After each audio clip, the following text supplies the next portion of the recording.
ಹತ್ರ ಆ ಇಬ್ಬರು ಸಹೋದರರು ಅಲ್ಲೇ ವಿಶ್ರಾಂತಿಗಾಗಿ ಕೋಡಿ ಪಕ್ಕದಲ್ಲಿ ಅಲ್ಲಿ ಕೂತಿರ್ತಾರೆ. ಆವಾಗ ಒಬ್ಬ ಜಂಗಮರು ಬರ್ತಾರೆ ಅವ್ರ ಹತ್ರ ಹೇಳ್ತಾರೆ, ಇಲ್ಲಿ ಮೈಸೂರು ಅಂದರೆ ಅಂದಿನ ಕಾಲದಲ್ಲಿ ಅದು ಇನ್ನೂ ಪೂರ್ಣಗಿರಿ ಅಂತ ಹೆಸರು ಇತ್ತು. ಅಲ್ಲಿ ಒಬ್ಬ ದಲುವಾಯ್ ಆ ರಾಜಮಾತೆಗೆ ಭಾಳ ತೊಂದರೆ ಕೊಡ್ತಾ ಇದ್ದಾರೆ.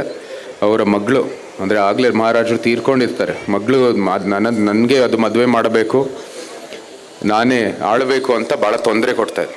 ಸೊ ಈ ಇಬ್ಬರು ಸಹೋದರರು ಹೋಗಿ ಆ ರಾಣಿಯನ್ನು ರೆಸ್ಕ್ಯೂ ಮಾಡಿ ಅವರೇ ಅಂದರೆ ಯದುರಾಯರು ಅವ್ರಿಗೆ ಮದುವೆ ಆಗಿ ನಂತರ ನಮ್ಮ ವಂಶದವರು ಅಲ್ಲಿಂದ ಅದು ಪ್ರಾರಂಭ ಆಗಿತ್ತು ಅಂತ ನಮ್ಮ ಒಂದು ಕತೆ, ಒಂದು ದಂತಕತೆ. ಮತ್ತು ಅದು ಅಧಿಕೃತವಾಗಿ ನಮ್ಮ ಮೂಲತಃ ಒಂದು ಸ್ಥಾಪನೆ ಆಗಿರ್ತಕ್ಕಂಥ ಕತೆ. ಅದು ಎಲ್ಲ ಆಗಿದ್ದೆ ಆ ಜಂಗಮರು ಬಂದ್ಬಿಟ್ಟು ನಮಗೆ ನಿರ್ದೇಶನ ಕೊಟ್ಟು ಪ್ರಭಾವ ಇದೆ ನಮ್ಮಲ್ಲಿ. ಅದೇ ಜಂಗಮರು ನಮಗೆ ನಮ್ಮ ರಾಷ್ಟ್ರ ಧ್ವಜ ಮತ್ತು ಅನೇಕ ರಾಜ ಲಾಂಛನೆಗಳನ್ನು ಕೊಟ್ಟಿದ್ದು ಅಂತಲೂ ಕೂಡ ನಾವು ಈ ಸಂದರ್ಭದಲ್ಲಿ ಉಲ್ಲೇಖ ಮಾಡೋಕ್ಕೆ ಇಷ್ಟಪಡ್ತೀನಿ. ನಮ್ಮ ಇಡೀ ಇತಿಹಾಸದಲ್ಲಿ ಅನೇಕ ಬಾರಿ ಒಂದು ವೀರಶೈವದ ಒಂದು ಭಾಳ ದೊಡ್ಡ ಪ್ರಭಾವ ಇದೆ.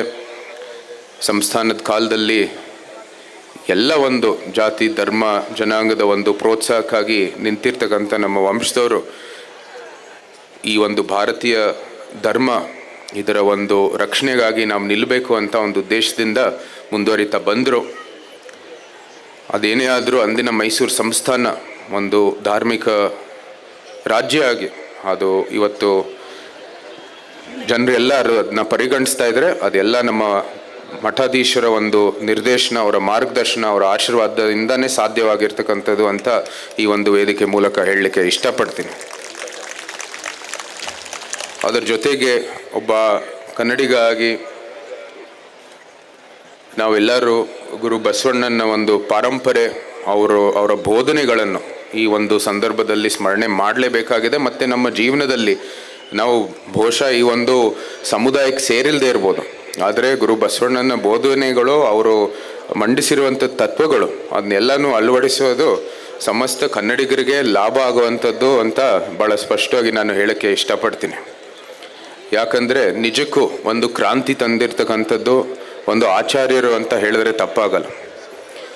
ನಮ್ಮ ಭಾರತೀಯ ಧರ್ಮದಲ್ಲಿ ಎಲ್ಲ ನಮ್ಮ ಇಡೀ ಇತಿಹಾಸವೇ ಒಂದು ತತ್ವದಿಂದ, ಅದು ತತ್ವದ ಆಧಾರ ಮೇಲೆ ಮುಂದುವರಿತಾ ಬಂದಿರತಕ್ಕಂಥದ್ದು. ಯಾವುದೇ ಒಂದು ಪಾರಂಪರೆ ಇರುತ್ತೆ ಒಂದು ಕಾಲಕ್ಕೆ, ಅದಕ್ಕೆ ಜನರಿಗೆ ಲಾಭ ಆಗುತ್ತೆ, ನಂತರ ಕಾಲಕ್ಕೆ ತಕ್ಕಂತೆ ಅದು ಒಂದು ರೀತಿ ಆಬ್ಸೊಲ್ಯೂಟ್ ಆಗಿ ಅದು ಮುಂದುವರಿತಾ ಹೋಗುತ್ತೆ. ಅದೇ ಒಂದು ಕಾಲದಲ್ಲಿ ಗುರು ಬಸವಣ್ಣನ ಬಂದರು, ಮತ್ತು ಇಡೀ ಒಂದು ಧರ್ಮಕ್ಕೆ ಒಂದು ಕ್ರಾಂತಿ ತಂದು ಎಲ್ಲರಿಗೂ ಸುಲಭವಾಗಿ ಅವರ ವಚನಗಳ ಮೂಲಕ ಭಾರತೀಯ ಒಂದು ಮೂಲ ಧರ್ಮದ ತತ್ವಗಳನ್ನು ಲಭ್ಯ ಮಾಡಿಕೊಟ್ರು.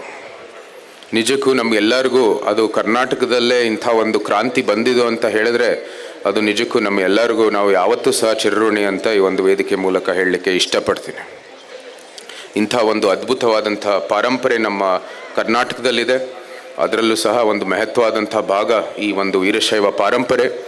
ಯಾವತ್ತೂ ಸಹ ನಾವು ಕನ್ನಡಿಗರಾಗಿ ಅದು ನಮ್ಮದೇ ಆದಂಥ ಪಾರಂಪರೆ ಅಂತ ನಾವು ಮುಂದುವರಿಬೇಕಾಗಿರೋದು ಅತಿ ಅವಶ್ಯ. ಇದು ಯಾವುದೇ ಒಂದು ಸಮುದಾಯಕ್ಕೆ ಸೇರಿರಲ್ಲ, ಸಮಸ್ತ ಕನ್ನಡಿಗರಿಗೆ, ಸಮಸ್ತ ಭಾರತೀಯರಿಗೆ ಸೇರಿರ್ತಕ್ಕಂಥ ಒಂದು ಅದ್ಭುತವಾದಂಥ ಪಾರಂಪರೆ ಅಂತ ನಮ್ಮ ಭಾವನೆ. ಇಷ್ಟು ಹೇಳ್ತಾ, ಭಾಳ ತೂಕದ ವೇದಿಕೆ ಇದು, ಜಾಸ್ತಿ ಮಾತಾಡುವಂಥದ್ದು ಒಂದು ಸಂದರ್ಭ ಅಲ್ಲ. ಇಂಥ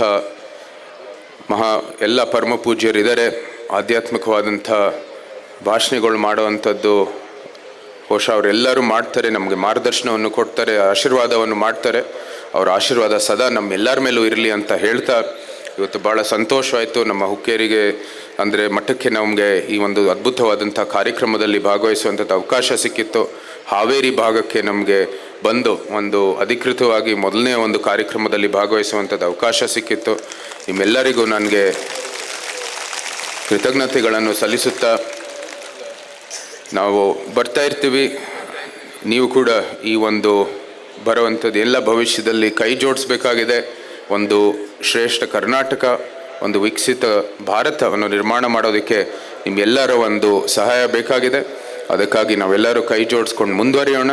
ಅದು ಭಾರತೀಯ ಧರ್ಮ, ಭಾರತೀಯ ಪಾರಂಪರೆಯ ನೆಲೆಗಟ್ಟ ಮೇಲೆ ನಿರ್ಮಾಣ ಮಾಡೋದಕ್ಕೆ ನಾವೆಲ್ಲರೂ ಮುಂದುವರಿಯೋಣ ಅಂತ ಹೇಳ್ತಾ, ಮತ್ತೊಮ್ಮೆ ಎಲ್ಲರಿಗೂ ಕೂಡ ನನ್ನ ಕೃತಜ್ಞತೆಗಳು. ನಾನು ಸಾಮಾನ್ಯವಾಗಿ ಎಲ್ಲ ಬಂದಿರತಕ್ಕಂಥ ಕಾರ್ಯಕ್ರಮದಲ್ಲಿ ಸಾಮಾನ್ಯವಾಗಿ ಒಂದು ಸಂಸ್ಥೆ ಬಗ್ಗೆ ಮಾತಾಡಬೇಕಾಗಿದೆ. ಆದರೆ ಯಾವುದೇ ಒಂದು ಮಾತು ಇವತ್ತು ಸಾಲದು. ಇಂಥ ಒಂದು ಜನಸಂಗಮ ನೋಡುವಾಗ ಅದೇ ಈ ಸಂಸ್ಥೆಯ ಒಂದು ಎಷ್ಟು ಬಲಿಷ್ಠವಾಗಿದೆ, ಎಷ್ಟು ಪ್ರಭಾವಿ ಒಂದು ಸಂಸ್ಥೆ ಅಂತ ಇವತ್ತು ಸಾಬೀತಾಗುತ್ತೆ ಇಂಥ ಒಂದು ಒಳ್ಳೆ ಜನಸಂಗಮ ನೋಡುವಾಗ. ಸೊ ಅದಕ್ಕಾಗಿ ಹುಕ್ಕೇರಿ ಮಟ್ಟದ ಒಂದು ಶ್ರೀಗಳಿಗೆ, ಅದು ಪಾರಂಪರೆಗೂ ಕೂಡ ನಮ್ಮ ಸಾಷ್ಟಾಂಗ ನಮಸ್ಕಾರಗಳನ್ನು ಸಲ್ಲಿಸುತ್ತಾ, ಆ ಒಂದು ಪಾರಂಪರೆ ಭಾಗದ ಸಮಸ್ತ ಜನರಿಗೆ ಲಾಭ ಆಗಿದೆ ಅಂತ ಇದೇ ಒಂದು ದೃಶ್ಯನೇ ಅದಕ್ಕೆ ಸಾಕ್ಷಿ ಅಂತ ನಮ್ಮ ಭಾವನೆ. ಅನ್ನ ಅಕ್ಷರ ದಾಸೋಹ ಅತ್ಯಂತ ಒಂದು ಅಪಾರವಾದಂಥ ಕೊಡುಗೆ ಎಲ್ಲ ಶ್ರೀಮಠದ್ದು. ಅದು ನಿರಂತರವಾಗಿ ನಡೀಲಿ, ನಮ್ಮ ಕರ್ನಾಟಕಕ್ಕೆ ಒಳ್ಳೆಯದಾಗಲಿ ಅಂತ ಮತ್ತೊಮ್ಮೆ ಎಲ್ಲ ಪರಮ ಪೂಜ್ಯರಲ್ಲಿ ನಾನು ಪ್ರಾರ್ಥನೆ ಮಾಡ್ತಾ, ಇಲ್ಲಿರ್ತಕ್ಕಂಥ ಎಲ್ಲರಿಗೂ ಕೂಡ ಮತ್ತೊಮ್ಮೆ ನನ್ನ ಕೃತಜ್ಞತೆಗಳನ್ನು ಸಲ್ಲಿಸುತ್ತಾ, ಜೈ ಭಾರತ್ ಮಾತೆ, ಜೈ ಕರ್ನಾಟಕ.